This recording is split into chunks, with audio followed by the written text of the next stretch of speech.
اعوذ باللہ من الشیطان الرجیم بسم اللہ الرحمن الرحیم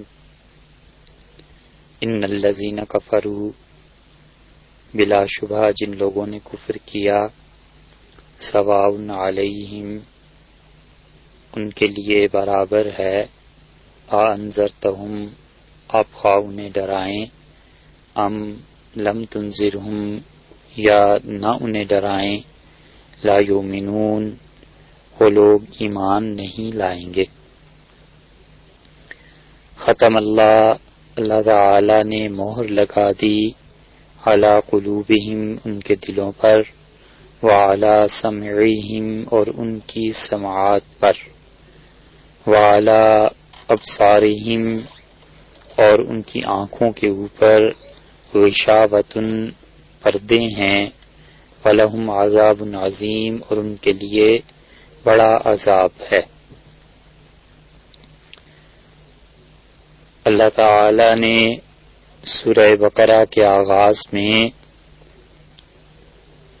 اہل ایمان کی صفات کی اور چند ہفتوں سے آپ انہی کا بیان سن رہے تھے کہ اللہ تعالی نے ایمان بالغیب رکھنے والوں کے لیے جو نماز اور اللہ کے راستے میں خرچ اور ایمان ان ساری صفات سے متصف ہیں، کیا کیا انعامات ان کا تذکرہ اور وعدہ فرمایا۔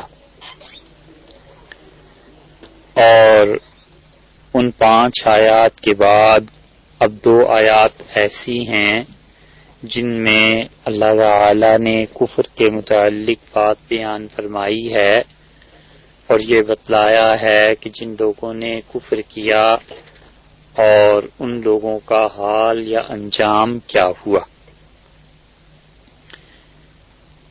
ترجمے کے سننے کے بعد آج کی نشست میں ہم ان دونوں آیات کی لغت پر بات کریں گے اور کئی ایک الفاظ نئے آئے ہیں اور ان کے معنی کا جاننا یہ ضروری ہے۔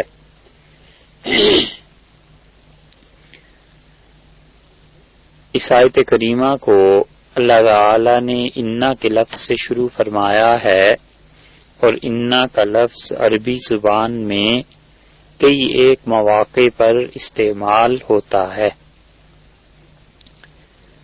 انا کا لفظ کبھی کبھی تو یقینی، حتمی اور آخری بات کے لیے استعمال ہوتا ہے کہ اس چیز میں کوئی شک و شبہ نہیں ہے اور یقیناً بات ایسی ہی ہے۔ انا کا عام طور پر استعمال کتاب و سنت میں اس معنی میں آیا ہے۔ ابن اسیر رحمۃ اللہ علیہ نے اپنی لغت میں الفائق کے نام سے جو لکھی ہے، انا کے لفظ پر بحث کی ہے اور بتلایا ہے کہ یہ لفظ یقین کے معنی میں استعمال کیا جاتا ہے، یعنی کوئی شک، شبہ اور تردد کی گنجائش نہیں۔ اور انا کا لفظ دوسری طرف قرآن پاک میں بھی اور عربی لغت میں بھی کبھی کبھی جو کلام کرنے والا ہوتا ہے یا جو مخاطب ہوتا ہے اس کے گمان کے برعکس جب ظاہر ہو تو پھر وہ استعمال کرتا ہے۔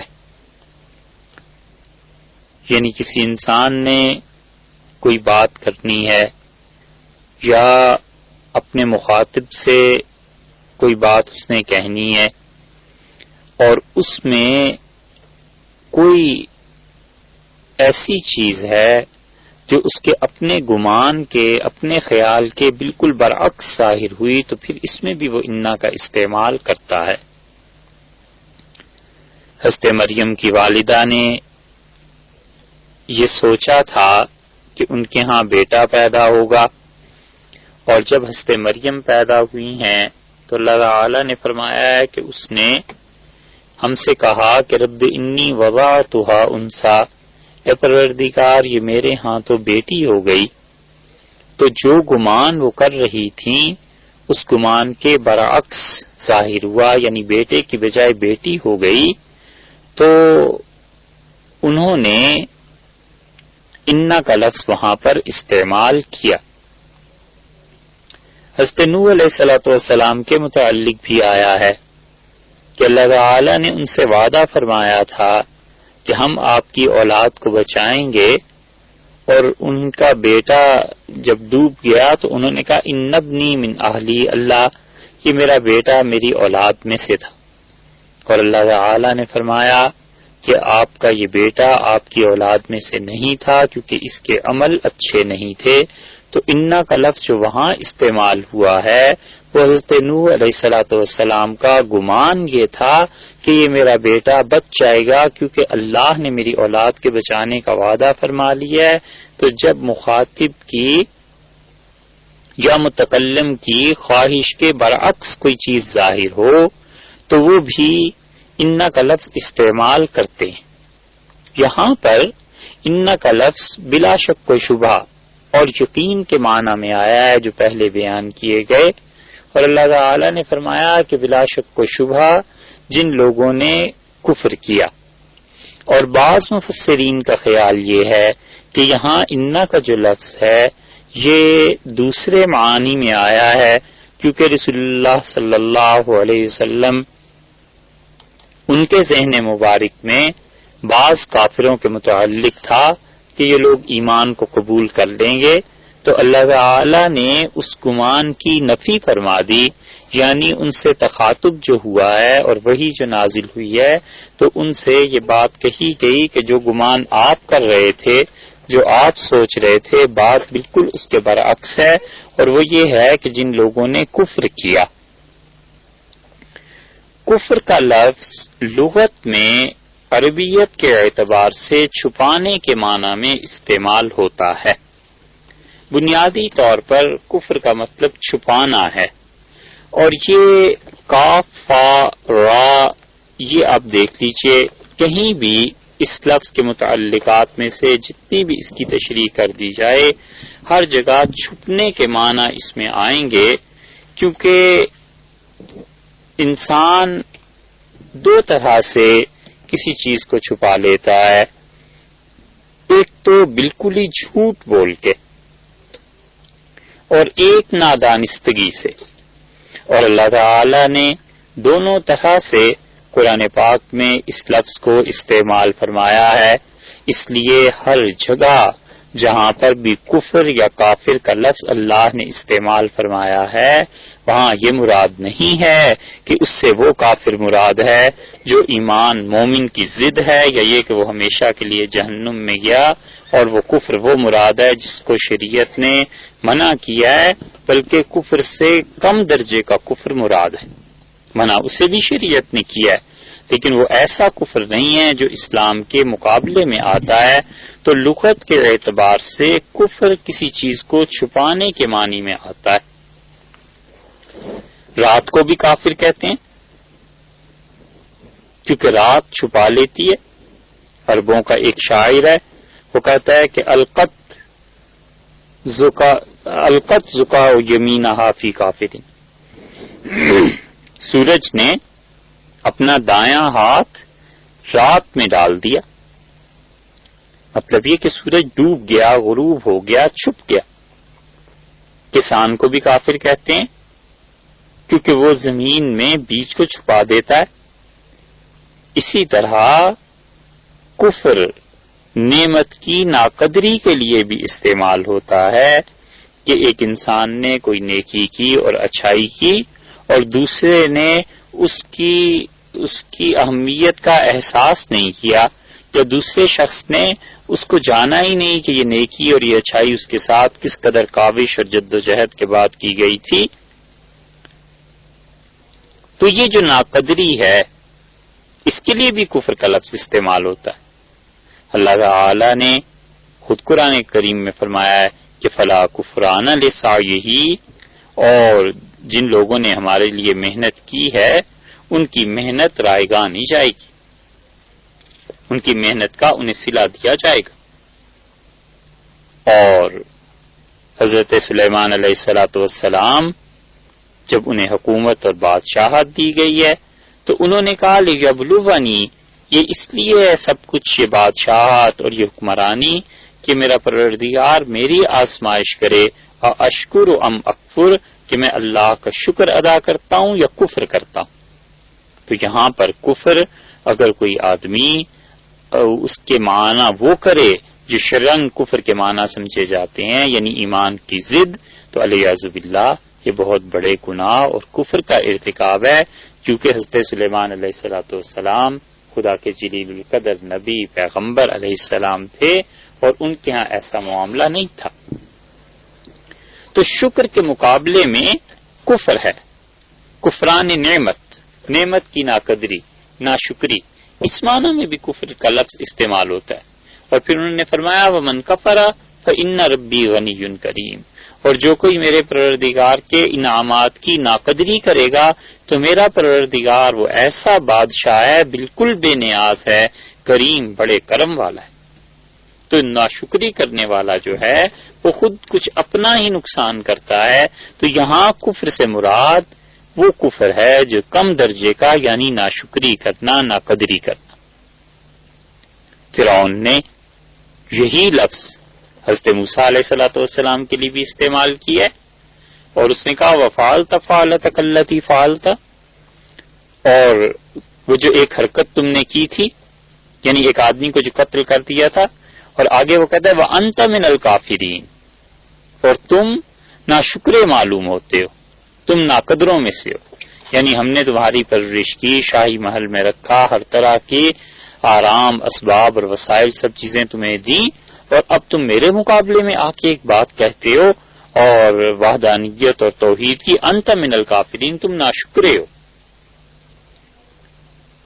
تو اس لیے قرآن پاک میں جہاں جہاں پر کفر کا لفظ استعمال کیا گیا ہے، اچھی طرح خیال کرنا چاہیے کہ وہاں کفر سے مراد ضروری نہیں ہے کہ وہ ایمان کی ضد والا کفر ہو، بلکہ کفر سے مراد ناقدری بھی ہے۔ حج کے متعلق اللہ تعالی نے فرمایا ہے وَلِلَّهِ عَلَى النَّاسِ حِجُّ الْبَيْتِ، اور لوگوں کے ذمے ہے، لوگوں کے لیے ضروری ہے کہ اگر وہ شرائط پائی جاتی ہیں جو حج کے لیے ضروری ہیں تو وہ اللہ کے گھر میں آئیں، حج کرے۔ وَمَنْ كَفَرَ، اور جو اللہ کے حکم کی تعمیل نہیں کرے گا۔ یہاں پہ بھی بعض مفسرین کے نزدیک کفر جو ہے وہ ناقدری، ناشکری کے معنی میں ہے، وہ کفر مراد نہیں ہے جو ایمان کی ضد ہے۔ انسان کے متعلق اللہ تعالی نے فرمایا ان الانسان لکفور، یقیناً انسان بہت ناشکرا ہے۔ صحابہ کرام رضی اللہ عنہم کے متعلق اللہ نے فرمایا ہے وَقَرَّهَ إِلَيْكُمُ الْكُفْرَ، اور ہم نے تمہارے دلوں میں کفر سے نفرت ڈال دی ہے۔ یہ جو کفر سے نفرت اللہ نے ان لوگوں کے دلوں میں ڈال دی تھی، یہ وہ حقیقی کفر ہے جو ایمان کے مقابلے میں آتا ہے۔ تو صحابہ کرام رضی اللہ عنہ کے دل اتنے پاک تھے، اس لیے قرآن پاک میں شیطان کے متعلق بھی اللہ تعالی نے فرمایا وَقَانَ الشَّيْطَانُ لِرَبِّهِ كَفُورًا، اور شیطان یقیناً اپنے پروردگار کی نعمتوں کا کفر کرنے والا ہے۔ تو کفر کبھی اس معنی میں بھی آتا ہے کہ ناشکری کرنے والا، اور کبھی اس معنی میں بھی آتا ہے کہ وہ انسان ایمان کا انکار، یعنی کفر اور ایمان ایک دوسرے کے مقابلے میں آتے ہیں۔ اسی کفارہ کے لفظ سے کفارہ بھی بنا ہے، اور کفارہ کہتے ہیں اس چیز کو جو گناہ کو دور کر دے، آدمی کو ڈھانپ لے۔ اللہ تعالی نے فرمایا ہے نا ذالک کفارۃ ایمانکم، یہ تمہاری قسموں کا کفارہ ہے۔ اور ایک جگہ فرمایا فکفارتہ اطعام 10 مساکین، اور اس کا کفارہ یہ ہے کہ وہ 10 مسکینوں کو کھانا کھلائے۔ تو کفارہ یہ بھی اسی سے بنا ہے۔ اور کافور قرآن پاک میں یہ لفظ استعمال کیا گیا ہے، اور کافور اصل میں جو پھل ہوتے ہیں ان کے غلاف کو کہتے ہیں کہ وہ اپنے اندر پھل کے گودے کو چھپا کر رکھتا ہے نا، کانا مزاجھا کافور۔ اور ہم انہیں ایسا اچھا مشروب دیں گے جس میں کافور کی آمیزش ہوگی. یہ کافور جو عربی کا لفظ ہے، یہ کافور کہتے ہیں کہ ہندی کا جو لفظ کپور تھا وہی عربی میں جا کر کافور بنا ہے. بہرحال وہ تو لغت کی ایک الگ بحث ہے کہ یہ ہے یا نہیں، لیکن جن حضرات مفسرین کا خیال ہے کہ قرآن پاک میں ہندی کے الفاظ آئے ہیں وہ اس کافور کی اصل اس کپور کو بتاتے ہیں اور وہ کہتے ہیں کہ یہ چیز ہے. اور نبی کریم صلی اللہ علیہ وسلم کے زمانے میں ہندوستان سے ایسی چیزیں جایا کرتی تھیں، مشک تھا، کافور تھا، اس قسم کی چیزیں تھیں. تو وہ کہتے ہیں کہ یہ اصل میں ہندوستان میں یہ نام تھا، وہاں جا کر عربیت کے ڈھنگ میں یہ آیا. تو کفر جو ہے وہ بنیادی طور پر چھپانے کے معنی میں استعمال ہوتا ہے. اب یہاں پر کیا ہے؟ اللہ تعالیٰ نے فرمایا ان الذین کفروا، بلا شک کوئی شبہ جن لوگوں نے کفر کیا یعنی چھپایا حق کو، یعنی اللہ کی توحید کو چھپایا، وحدانیت کو چھپایا. کفر یہ تو لغت میں ہے اور رہ گئی اس کی یہ بات کہ شرعن. تو امام غزالی رحمۃ اللہ علیہ نے شرعن جو کفر کی تعریف کی ہے وہ کہتے ہیں کہ رسول اللہ صلی اللہ علیہ وسلم جو چیزیں لے کر آئے ہیں ان کو نہ ماننے کا نام کفر ہے. مگر امام غزالی رحمۃ اللہ علیہ کی یہ تعریف کچھ اس میں یہ کہیے کہ کمی واقع ہو گئی، کیونکہ رسول اللہ صلی اللہ علیہ وسلم جتنی بھی دین کی ضروریات لے کر آئے ہیں ان میں سے کسی ایک کا انکار بھی کفر ہے. یہ تو ٹھیک ہے کہ اس کو جھٹلانا کفر ہے، مگر ایک آدمی جو کہتا ہے میں ان چیزوں کی نہ تصدیق کرتا ہوں نہ تردید کرتا ہوں. اسی لیے امام راضی رحمت اللہ علیہ نے زیادہ اچھی تعریف بیان کی ہے اور امام راضی رحمت اللہ علیہ فرماتے ہیں کہ کفر نام ہے وہ تمام دین کی ضروری چیزیں جو رسول اللہ صلی اللہ علیہ وسلم لے کر آئے ہیں ان کی تصدیق نہ کرنا. تو دو چیزیں ہو گئیں، ایک ہے انہیں جھٹلانا اور ایک ہے ان کی تصدیق نہ کرنا. یہ جو تصدیق نہ کرنے کی بات امام راضی رحمت اللہ علیہ نے کہی ہے یہ زیادہ وسیع ہے، زیادہ فصیح ہے، زیادہ بلیغ ہے. اور وجہ اس کی یہ ہے کہ متعدد لوگ ایسے ملیں گے جو دین کے کسی معاملے کو سن کر جس پہ اسلام اور کفر کا دار و مدار ہو اس پہ خاموشی اختیار کر لیتے ہیں. ایک آدمی اس سے آپ کہتے ہیں کہ قیامت کے متعلق تمہارا کیا خیال ہے؟ وہ کہتا ہے مجھے اس سے کوئی دلچسپی نہیں ہے، نہ میں یہ کہتا ہوں آئے گی نہ یہ کہتا ہوں کہ نہیں آئے گی، میں نے کبھی سوچے ہی نہیں ہے. تو یہ شخص اگرچہ انبیاء علیہ الصلوۃ والسلام کے متفقہ عقیدے قیامت کی تکذیب نہیں کر رہا، اسے جھٹلا نہیں رہا، مگر دوسری طرف دیکھیے تو تصدیق بھی تو نہیں کر رہا. تو یہ تصدیق نہ کرنا، سچائی کو سچائی نہ کہنا، جھوٹ کو جھوٹ نہ کہنا، یہ وہ چیز ہے جو کفر کہلاتی ہے. امام راضی رحمت اللہ علیہ نے اس کی یہ تعریف کی ہے. حضرت مجدد الفسانی رحمت اللہ علیہ اپنے مکتوبات میں اسی موقف کے قائل ہیں اور حضرت مجدد الفسانی رحمت اللہ علیہ کو ہندوستان میں بر صغیر میں عمومی طور پر ایک بہت بڑا صوفی اور ایک بڑے پائے کے ولی اللہ اور اولیاء کرام کے سرخیل یہ سمجھے گئے ہیں. لیکن حقیقت یہ ہے کہ حضرت مجدد رحمت اللہ علیہ بلا شک و شبہ جہاں اولیاء کرام میں سے تھے وہاں ان کا علمی پایا اور علمی سطح بھی بہت بلند تھی. وہ ایسے شخص نہیں تھے جنہوں نے سلوک اور تصوف کے مدارج طے کیے ہوئے ہوں اور انہیں علم سے مس نہ ہو. حضرت مجدد رحمت اللہ علیہ کی مکتوبات اور ان کی کتابیں پڑھیں تو آنکھیں کھل جاتی ہیں کہ اللہ نے علم کے اعتبار سے بھی حضرت مجدد رحمت اللہ علیہ کو کتنا بڑا مقام عنایت فرمایا تھا. اختلاف اور علمی اختلاف ہوتے رہتے ہیں، بہت مرتبہ ایسے ہوتا ہے وہ ایک الگ بحث ہے.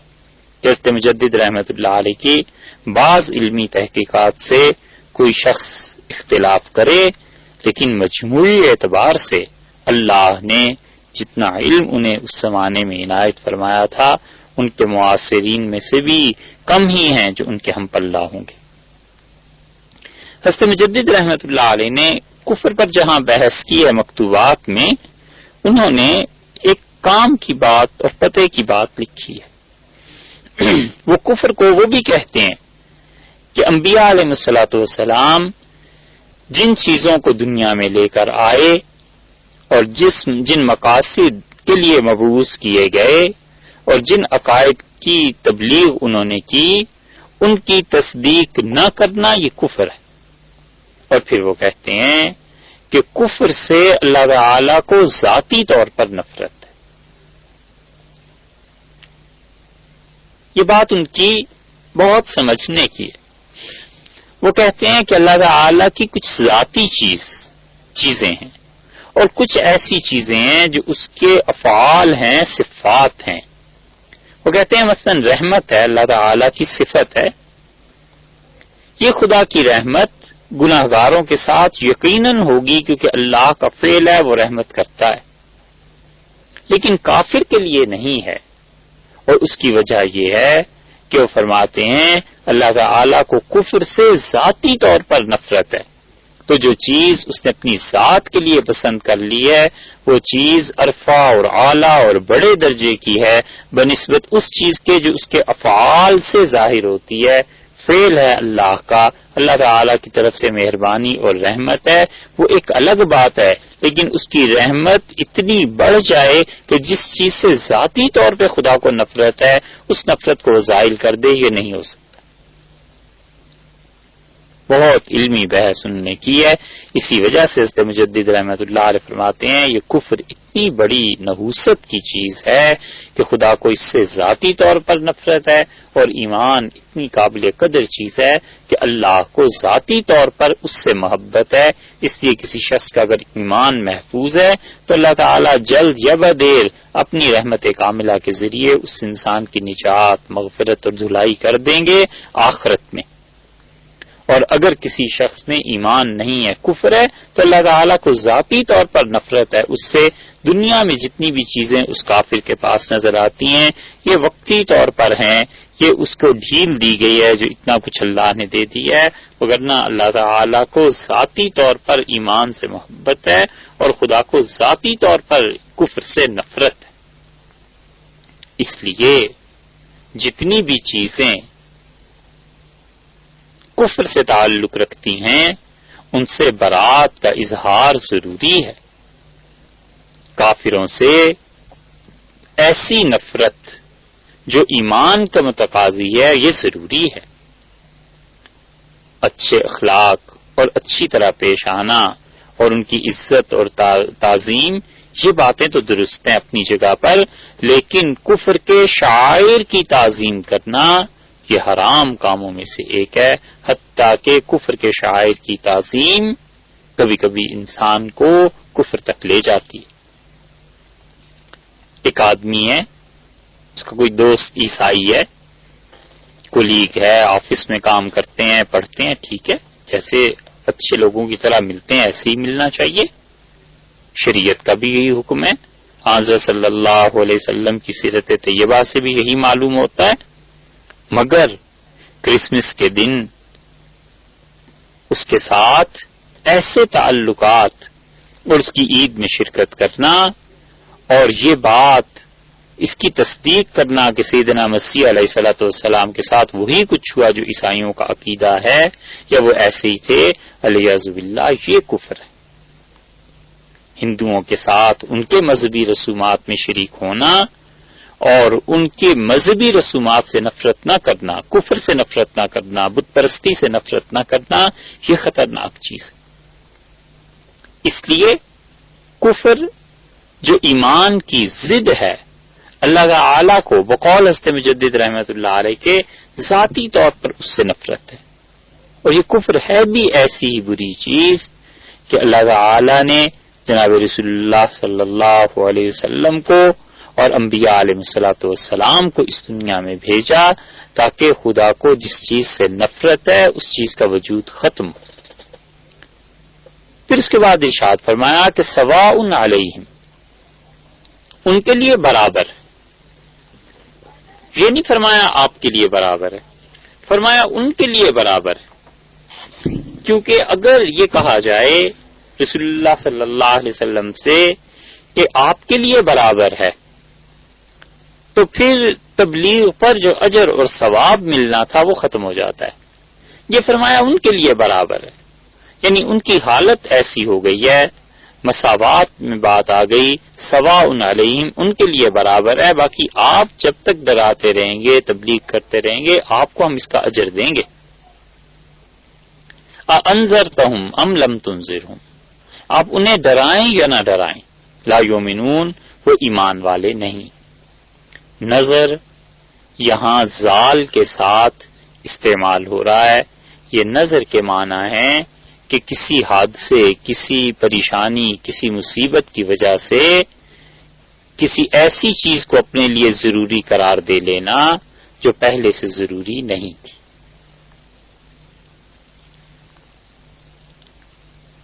نظر کی تعریف یہ ہے کہ کسی حادثے، کسی پریشانی، کسی تکلیف کی وجہ سے کوئی ایسی چیز اپنے لیے ضروری قرار دے لینا جو پہلے ضروری نہیں تھی۔ مثلا ایک آدمی بیمار ہو گیا اور اس نے کہا اللہ تعالی اگر مجھے صحت عنایت فرمائیں تو میں 50 مسکینوں کو کھانا کھلاؤں گا، تو یہ حادثہ ہوا نا اس کے ساتھ بیماری کا، اور پہلے اس پہ ضروری نہیں تھا کہ مسکینوں کو کھانا کھلاتا، لیکن اب اس نے کیا کیا، اپنے لیے یہ ضروری قرار دے لیا، تو جس چیز کو اب یہ ضروری قرار دے رہا ہے اس کو کہیں گے کہ یہ نظر ہے۔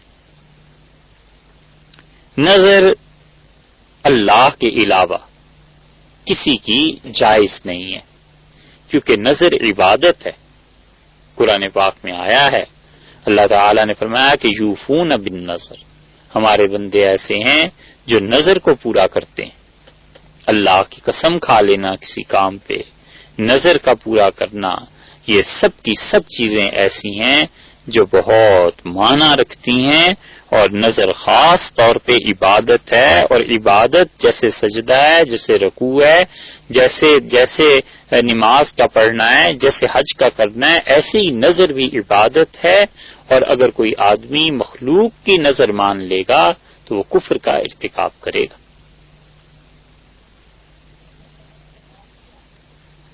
ایک حرف کے بدلنے سے دیکھیے معانی میں کتنا فرق پڑ جاتا ہے۔ بہت سے لوگ جن کے دل میں یہ ہوتا ہے کہ دین، اسلام، یہ سب کیا چیزیں ہیں، ان کا مذاق اڑانا چاہیے، لیکن کوئی راہ ملتی نہیں نا، تو پھر وہ کہتے ہیں کہ یہ تو لفظوں کے ہیر پھیر میں پڑے رہتے ہیں۔ حالانکہ آپ اس مثال سے اندازہ کیجئے کہ الفاظ کے بدلنے سے معانی پر کتنا فرق پڑ جاتا ہے۔ یہاں قرآن پاک میں یہ نظر کا لفظ جو ہے اللہ تعالی نے زال کے ساتھ استعمال فرمایا نا، انذرتہم، نذیر جیسے لکھتے ہیں، اور ایک نظر ہے آنکھ سے جو کچھ ہم دیکھتے ہیں، وہ زوئے سے لکھا جاتا ہے نا، زوا سے، زوئے جسے آپ کہتے ہیں، اس نظر میں اور اس نظر میں فرق ہے۔ ایک آدمی کہتا ہے کہ صاحب یہ چیز آپ کی نظر کرتا ہوں، تو نظر کرنا مطلب یہ ہے کہ آپ کو ہدیہ دیتا ہوں، تحفہ دیتا ہوں، پیش کرتا ہوں۔ غالب گر اس سفر میں ہمیں ساتھ لے چلیں، حج کا ثواب نظر کروں گا حضور کی۔ وہاں جو دیوان میں نظر کا لفظ لکھا ہے وہ زال سے ہے، حالانکہ وہ غلط ہے۔ وہاں بھی مراد یہی ہے کہ حج کا ثواب نظر کروں گا حضور کی، یعنی حضور جو حج میں ثواب ہمیں ملے گا ہم آپ کو ہدیے میں دے دیں گے، تحفے میں دے دیں گے، اللہ تعالی سے دعا کر دیں گے کہ خدا یہ حج ادھر چلا، یہ حج کا ثواب انہیں مل جائے۔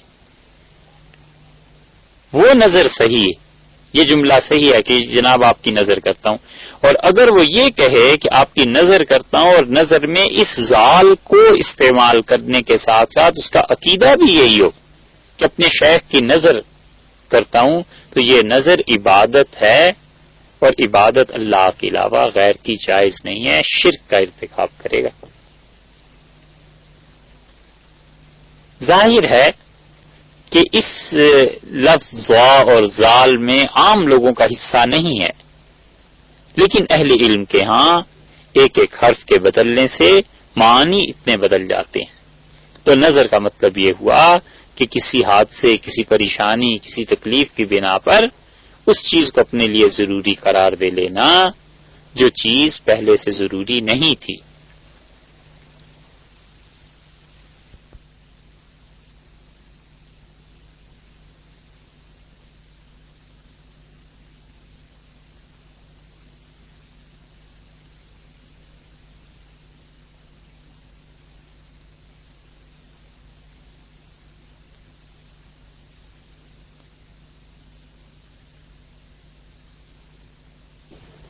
قرآن پاک میں بھی آیا ہے، اللہ تعالی نے فرمایا اس سے مریم کے متعلق کہ انہوں نے کہا انی نظرت للرحمن صوما، میں نے اللہ کے لیے روزے کی نظر مانی ہے۔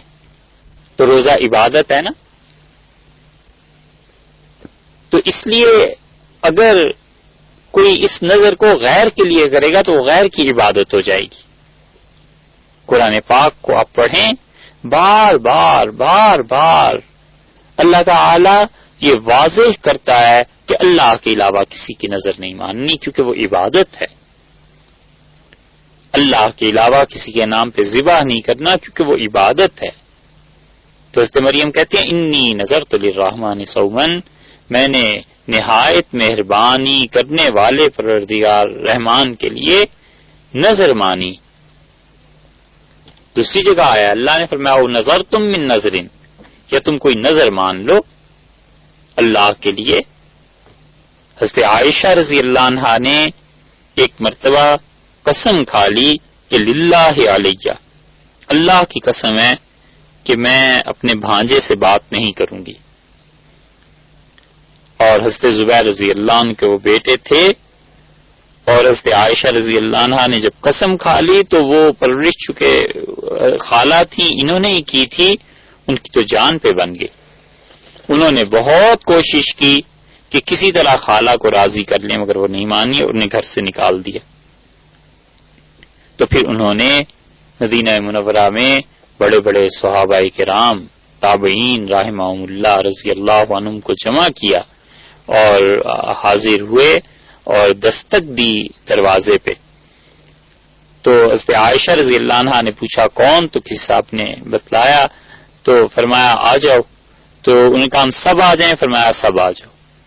تو انہوں نے کہا آپ اپنے بھانجے سے بات کریں، یہ بھی آج اس گھر میں داخل ہو گیا ہے۔ تو حضرت عائشہ رضی اللہ عنہا رو پڑی اور انہوں نے کہا للہ علیہ، میں اللہ کے نام کی قسم کھا چکی ہوں، اور اللہ کے لیے قسم کھانے کے بعد توڑنا کچھ آسان بات نہیں ہے، وہ یمین ہے۔ اسی طرح سے نظر بھی ہے، اللہ کے لیے نظر مانی جاتی ہے، اللہ کے علاوہ نہیں۔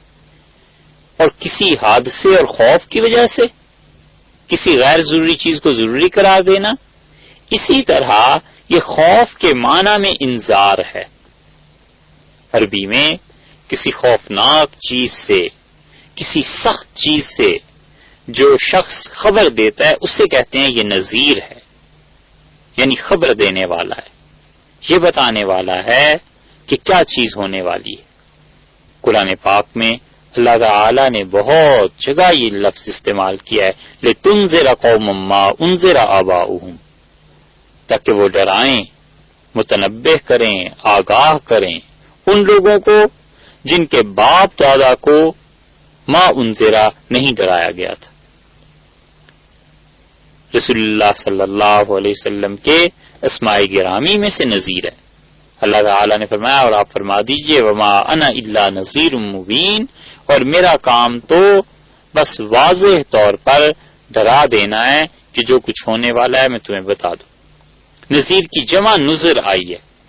اللہ تعالی نے فرمایا کہ ھذا نذیر، اور محمد صلی اللہ علیہ وسلم تمہیں ڈر کی بات بتانے والے ہیں، من النذر الاولی، اور یہ ایسے ہی ڈر سنانے والے ہیں جسے ان سے پہلے بھی لوگ تھے جنہوں نے ڈر کی بات سنائی تھی۔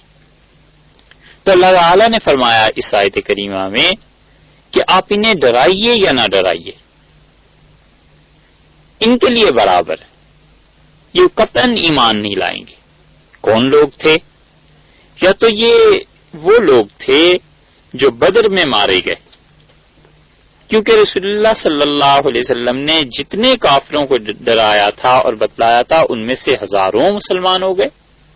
صحابہ کرام رضی اللہ عنہم کی اکثریت، بڑی تعداد، یہ سب کے سب حضرات جو کفر کے زمانے میں تھے، شرک کے زمانے میں تھے، پھر مسلمان ہوئے۔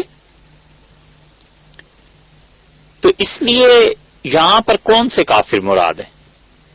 بعض حضرات کا خیال یہ ہے کہ یہ وہ کافر مراد ہیں جن کا اللہ کے علم میں تھا کہ یہ کفر پہ مریں گے، اور یہی زیادہ صحیح چیز ہے کہ اللہ تعالیٰ کا تو علم تھا کہ یہ آدمی ایمان لائے گا یا نہیں لائے گا، تو اس لیے اللہ نے پہلے ہی بتلا دیا کہ آپ انہیں ڈرائیں یا نہ ڈرائیں، قیامت کی بات بتائیں یا نہ بتائیں، یہ قطعاً کسی صورت ماننے والے ہیں نہیں۔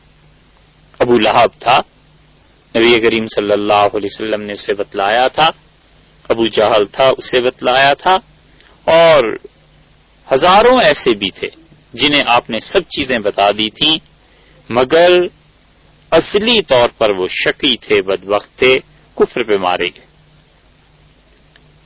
اس لیے محققین کا قول یہی ہے کہ یہاں پر وہ کافر مراد ہیں جو اللہ کے علم میں کافر تھے، اللہ تعالی کو معلوم تھا کہ ان کا خاتمہ بالخیر نہیں ہوگا۔ کیوں نہیں ایمان لائیں گے؟ اب اس کے بعد اگلی آیت کریمہ میں اللہ تعالی نے اس کی علت، وجہ، سبب بیان فرمایا ہے اور یہ بتلایا ہے کہ ختم اللہ تعالی نے کیا کیا؟ مہر لگا دی۔ مہر کیسے لگا دی؟ علی قلوبہم، ان کے دلوں پر اللہ تعالی نے مہر لگا دی۔ لغت کی تشریح چل رہی ہے ان دونوں آیات کریمہ کی، اس لیے ختم اور طبع دونوں لفظ اللہ تعالی نے استعمال فرمائے، کئی ایک الفاظ استعمال فرمائے۔ مثلا یہ کہا ہے کہ رانا علی قلوبہم، ان کے دلوں میں زنگ چڑھ گیا۔ ایک جگہ یہ فرمایا ہے کہ ختم اللہ نے مہر لگا دی ہے۔ ایک جگہ فرمایا طبع اللہ نے ان کے دلوں پر مہر لگا دی ہے، نشان لگا دیے ہیں، بند کر دیے۔ ایک جگہ فرمایا علی قلوب اقفالها، اور ان کے دلوں پر تالے پڑ گئے ہیں۔ تو ختم اور طبع، الختم والطبع، یہ دونوں الفاظ استعمال ہوتے ہیں کسی چیز پر ایسے مہر لگا دینا کہ وہ چیز محفوظ ہو جائے، کوئی چیز اس کے اندر جا نہ سکے۔ جیسے بوتل پر مہر لگا دیتے ہیں تو جو اندر اس کی جو چیز بھی ہے وہ محفوظ ہو گئی نا۔ مثلا شہد ہے، اس کی بوتل پر ڈاٹ لگایا، اوپر لاک لگا دی کسی نے، تو وہ اندر کی چیز محفوظ ہو گئی، اب کوئی چیز اندر جا نہیں سکتی۔ تو یہ ہے جو چیز کہتے ہیں مہر لگا دی۔ اللہ تعالی نے فرمایا ختم علی سمعہ وقلبہ، اور اس شخص کے کانوں پر اور دل پر مہر لگا دی۔ متعدد جگہ اللہ تعالی نے ایسی لفظ استعمال فرمایا۔ قل ارائیتم ان اخذ اللہ سمعکم وابصارکم، اور ان سے کہیے کہ اگر اللہ تمہارے کانوں پر اور تمہاری آنکھوں پر اچک لے انہیں، وختم علی قلوبکم، اور تمہارے دلوں پر مہر لگا دے، تو پھر کیا کرو گے؟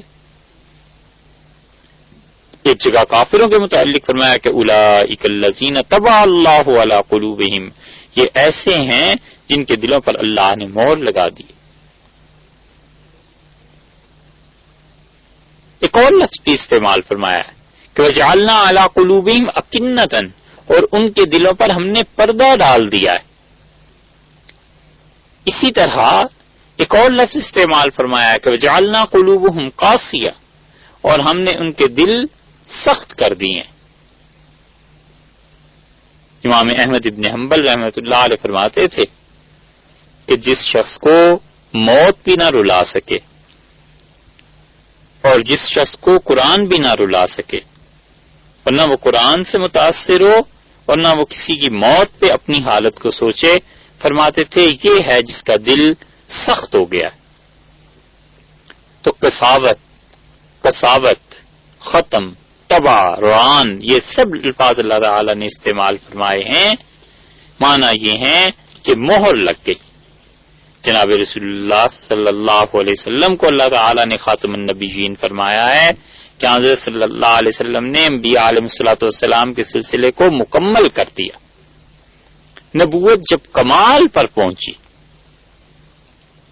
نبوت کا عروج اور نبوت کا چاند پوری طرح منور ہو گیا، تو حضرت صلی اللہ علیہ وسلم تھے وہ بس. اس کے بعد یہ نہیں ہے کہ نبوت میں زوال شروع ہو گیا، بلکہ آپ ایسے سمجھیے جیسے کوئی چیز اپنے ٹاپ پہ عروج پر پہنچتی ہے اور زوال ہونے سے پہلے ہی اسے لوگوں کی نگاہ سے ہٹا دیا جاتا ہے. تو حضرت صلی اللہ علیہ وسلم پر نبوت مکمل ہو گئی، ختم ہو گئی. ان کے بعد کوئی ایسا نہیں ہے جو کسی بھی درجے میں کسی بھی دعوے کے ساتھ نبی تسلیم کیا جا سکے. الیاذ باللہ. قرآن پاک میں ایک اور جگہ بھی آیا ہے جس کے سمجھنے میں بعض لوگوں کو غلط فہمی ہو گئی ہے. اللہ تعالی نے فرمایا وختامہ مسک، اور ہم انہیں پینے کے لیے ایسی چیزیں دیں گے جس میں جو غلطی ہے وہ یہ ہے کہ کہتے ہیں کہ اس پر مہر لگائی جائے گی مشک کی. مشک اور عنبر مشہور ہے نا، لیکن اس سے بہتر چیز یہ ہے کہ ختامہ کا یہ ترجمہ کیا جائے کہ اس میں جو چیز آخر پر رہ جائے گی.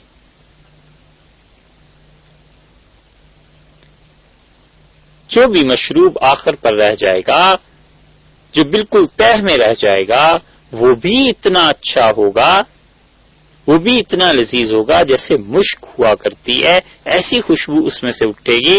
تو مراد یہ کہ جو آخری مشروب کے آخری حصہ ہے، آخری گھونٹ اور آخری قطرات ہیں، وہ بھی اتنے اچھے ہوں گے. تو اس میں جو اعلیٰ چیز ہوگی وہ کس درجے کی ہوگی؟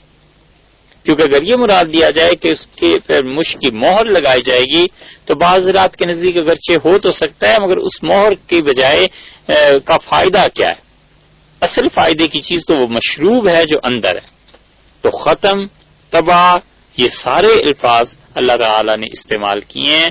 تو ختمہ کا مطلب کسی چیز پر ایسی مہر لگا دینا کہ باہر سے کوئی چیز اس میں داخل نہ ہو سکے، جو اس کی چیز اندر ہے بس وہ رہے. تو ختم اللہ علی قلوبہم، اللہ نے ان کے دلوں پر مہر لگا دی.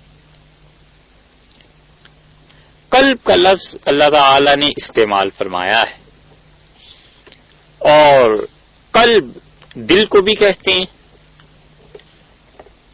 یہ جو لیفٹ سائڈ پہ انسان کے سینے میں ہے اسے قلب کہتے ہیں.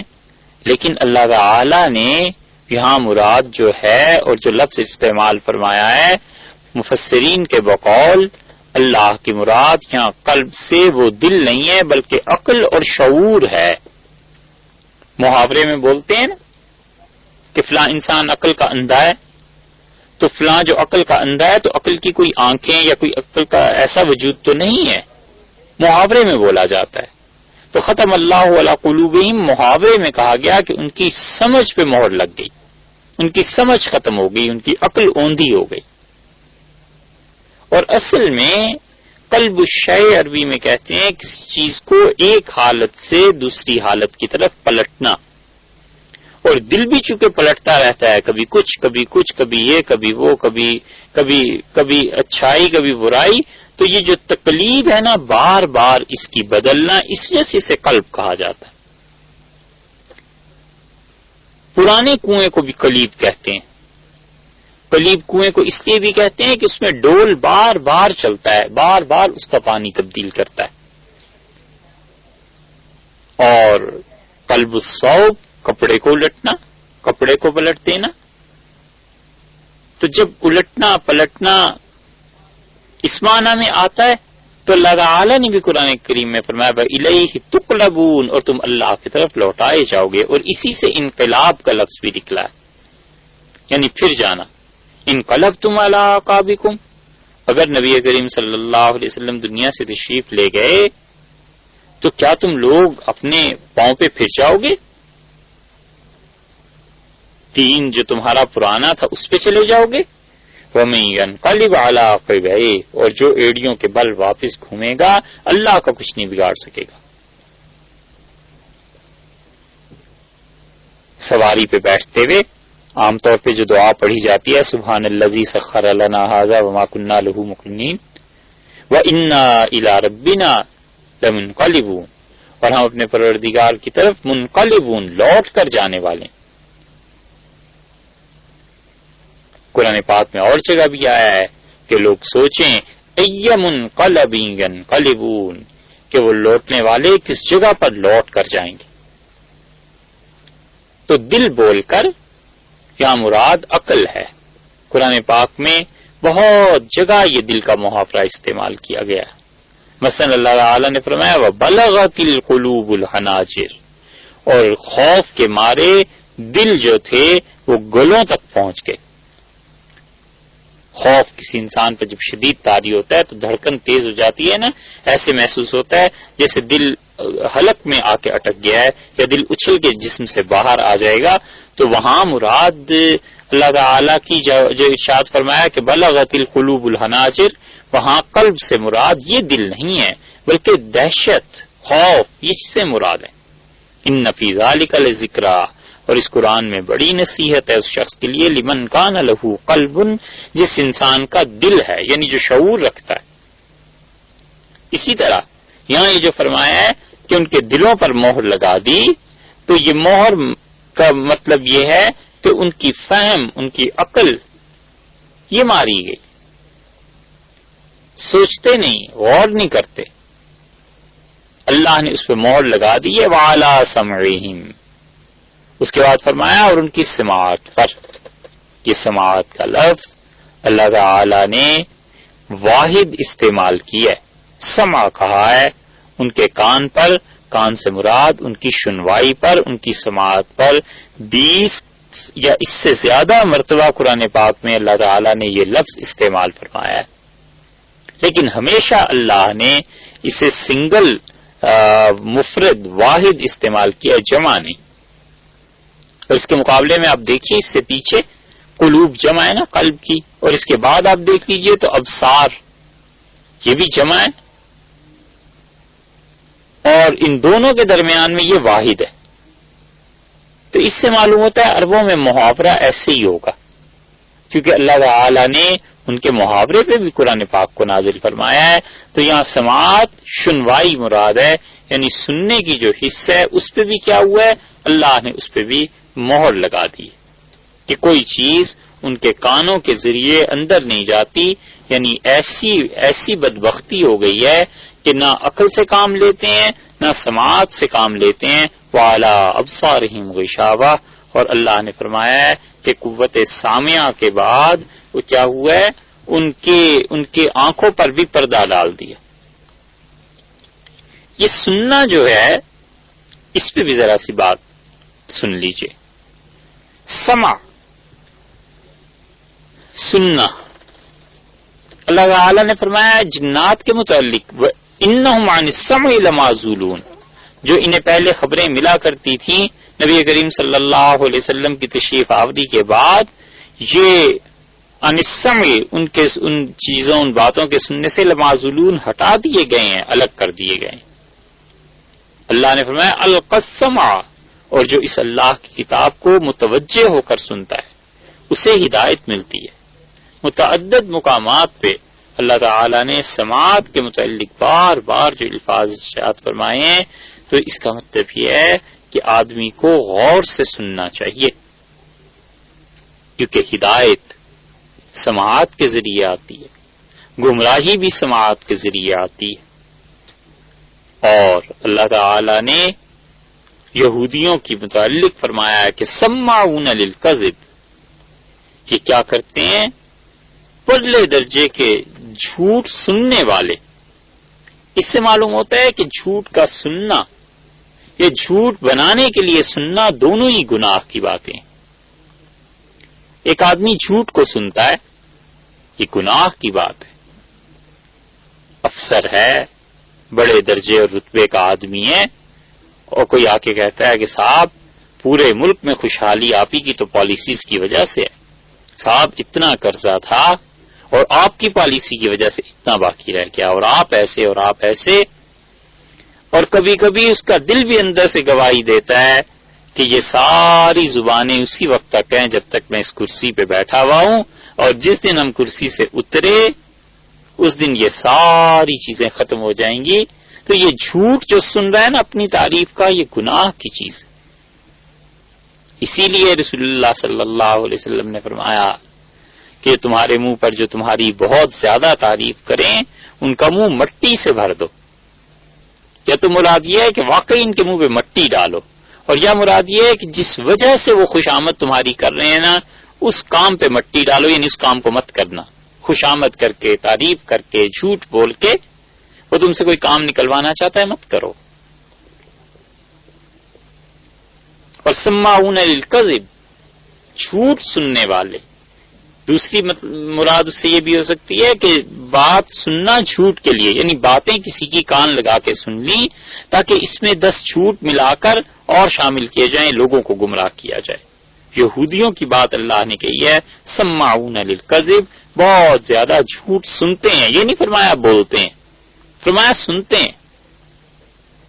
کبھی غور کرنا چاہیے ہمارے معاشرے میں بھی یہ برائی عام تو نہیں ہو گئی کہ جھوٹ سنتے ہیں.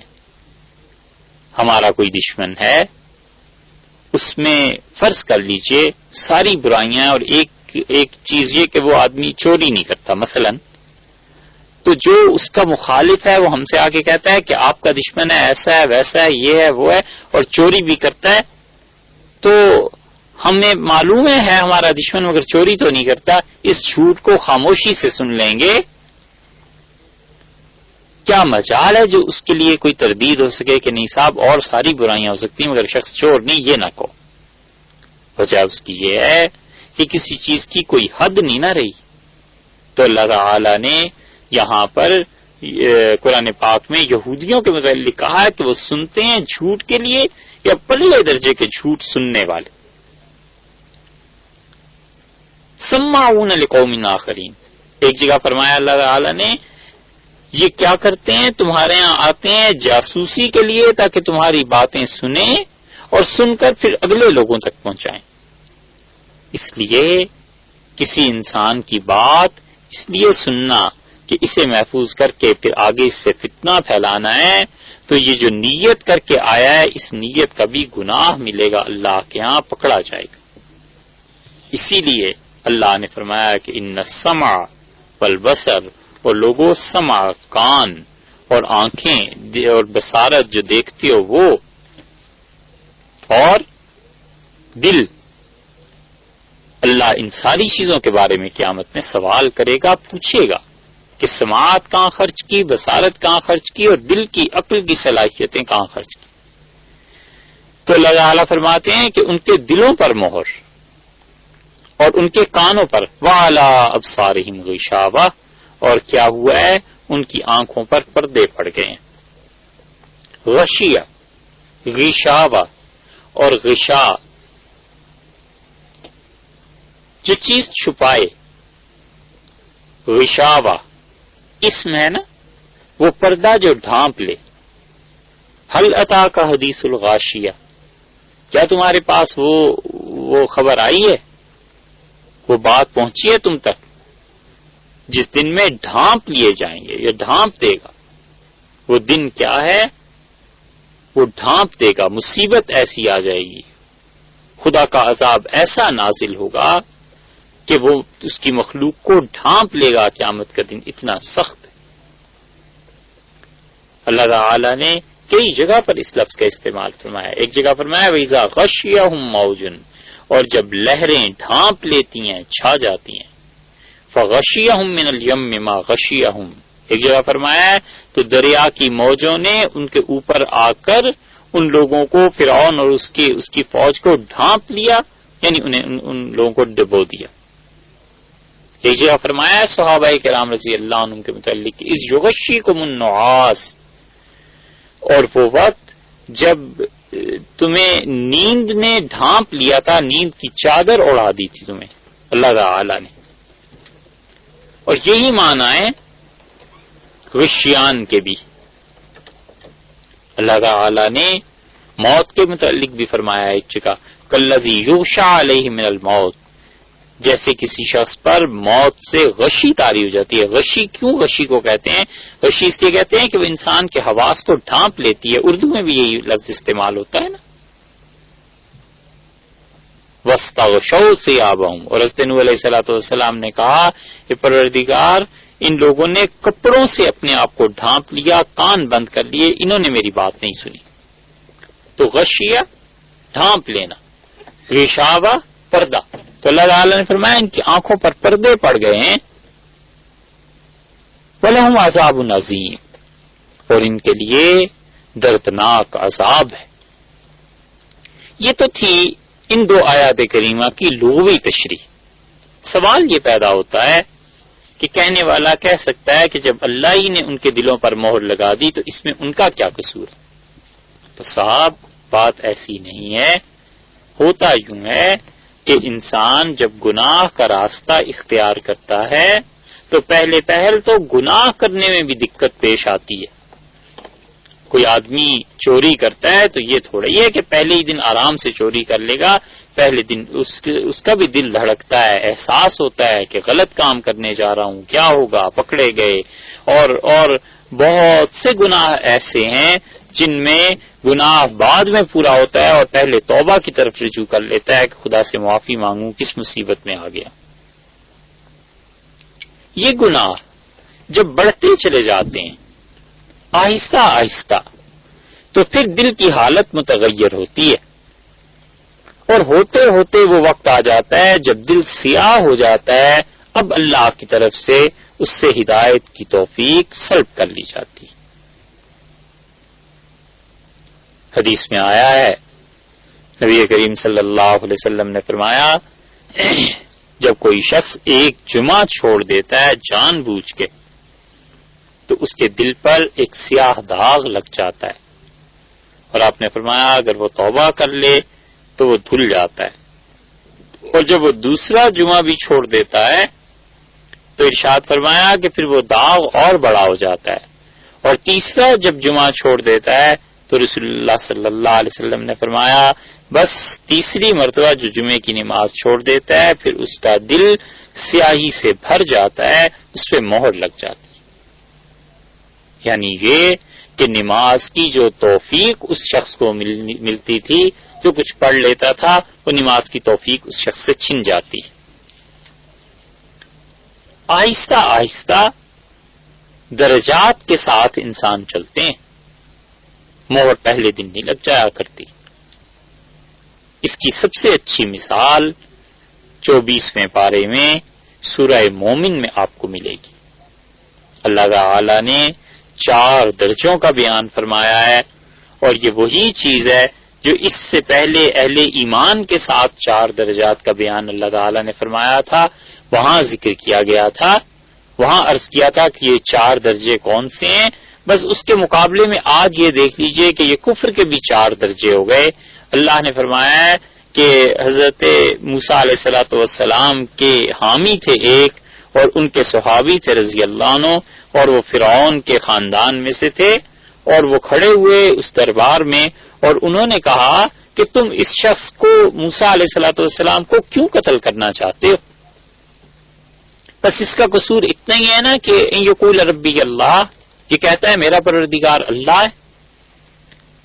اور پھر اس کے بعد انہوں نے تقریر جو کی ہے سورہ مومن میں، اس اللہ کے اچھے بندے کی تقریر اللہ تعالی نے نقل فرما دی ہے. اور اللہ تعالی نے فرمایا ہے کہ دیکھو اس نے کہا کہ وَلَقَدْ جَاءَكُمْ يُوسُفُ مِنْ قَبْلِ، اس سے پہلے حضرت یوسف علیہ السلام تمہارے پاس آئے تھے بالبینات، واضح دلائل لے کے. فَمَا زِلْتُمْ فِي شَكٍّ مِّمَّا جَاءَكُمْ بِهِ، اور جو ان کا پیغام تھا رسالت کا، نبوت کا، اللہ کی توحید کا، تم نے اس میں شک کیا تھا. یہ ہے پہلا درجہ. سب سے پہلے اللہ اور اس کے رسول صلی اللہ علیہ وسلم کی تعلیمات میں شک پیدا ہوتا ہے. حتیٰ اذا ہلکا، یہاں تک کہ جب وہ دنیا سے تشریف لے گئے، قلتم لن یبعث اللہ من بعدہ رسولا، تم نے کہا اس کے بعد تو اللہ کسی رسول کو بھیجے گا ہی نہیں. کذالک یضل اللہ، اسی طرح اللہ تعالیٰ گمراہی پر چھوڑ دیتا ہے. یہ ہے دوسرا درجہ کہ شک کے بعد انسان گمراہی میں مزید ترقی کرتا ہے. اور انہوں نے فرمایا من ہوا مسرف مرتاب، اور وہ شخص جو حد سے بڑھا ہوا ہوتا ہے، شک کرنے والا ہوتا ہے. الذین یجادلون فی آیات اللہ، پھر وہ لڑتے ہیں اللہ کی نشانیوں میں بغیر سلطان اتاہم، بغیر کسی دلیل. یہ تیسرا درجہ ہے کہ جب کوئی شخص گمراہ ہو جاتا ہے تو پھر وہ اپنے گمراہی کے مسلک کے لیے، ان چیزوں کے لیے مجادلہ، لڑائی اور اہل ایمان کو تنگ کرنا اور حق کی جان بوجھ کے مخالفت کرنا، اس لڑائی پہ آ جاتا ہے. پھر اس کے بعد کیا ہے؟ کبر مقتا عند اللہ وعند الذین آمنوا، انہوں نے کہا اللہ کو سخت ناگوار گزرتا ہے اور ایمان والوں کو کہ کوئی شخص جھوٹ کے لیے لڑ رہا ہے، کفر کے لیے لڑ رہا ہے، ایمان کو اس نے پسے پش ڈال دیا ہے. کذالک یطبع اللہ، پھر اللہ کیا کرتے ہیں؟ مہر لگا دیتے ہیں. یہ چوتھا درجہ ہے علی کل قلب متکبر جبار، ہر اس شخص کے دل پر جو متکبر ہوتا ہے اور جبر کے نظام کو قائم کرنا چاہتا ہے. یہ ہیں 4 درجے. تو پہلے دن مہر نہیں لگ جایا کرتی، لوگ پہلے شک میں پڑ جاتے ہیں، شک کے بعد گمراہی میں، اس کے بعد اہل حق سے لڑائی اور ان کے ساتھ جدل اور ان چیزوں میں، اور پھر چوتھے درجے میں پہنچ کے مہر لگ جاتی ہے. وہ درجہ ہے جو اللہ نے ان آیات کریمہ میں بیان فرمایا کہ کافروں کے دل پر مہر لگا دی. یہ تو تھا آج کی نشست میں ان آیات کریمہ پر لغوی اور کچھ تفسیر کی بحث. باقی بحث انشاءاللہ آئندہ نشست میں کریں گے. السلام علیکم ورحمۃ اللہ وبرکاتہ.